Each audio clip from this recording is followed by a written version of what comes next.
Unfolding now, the present continuous tense for temporary situations. Hello, English learners. Today, we're diving into a fascinating area of the English language, the present continuous tense. More specifically, we're going to focus on using this tense to describe temporary situations happening right now. This powerful tool will help you communicate more naturally and effectively in English. So, let's jump right in. First, let's review the present continuous tense quickly. We form this tense with am, is or are, and the verb with ing at the end.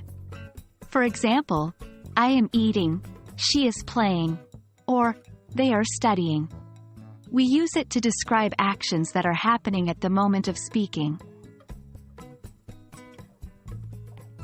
Now, let's focus on our main topic today, describing temporary situations with the present continuous tense.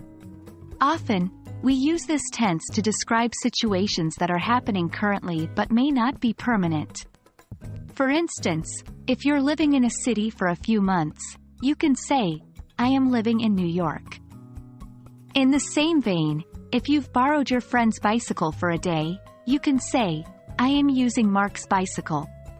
Notice that these are situations that are ongoing now but won't last forever. That's the essence of using present continuous tense for temporary situations.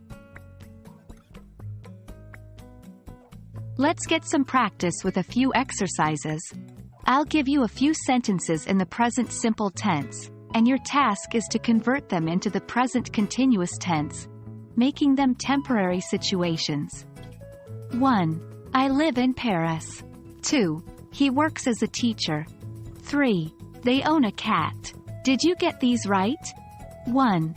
I am living in Paris. 2. He is working as a teacher. 3. They are owning a cat. Remember, context is key in these situations. Make sure the situation is temporary. And that wraps up our discussion on using the present continuous tense for temporary situations. This is a powerful way to express what's happening now in a temporary context. I hope this video helps you understand this concept better and that you'll start incorporating it into your everyday English. Until next time, keep practicing and happy learning.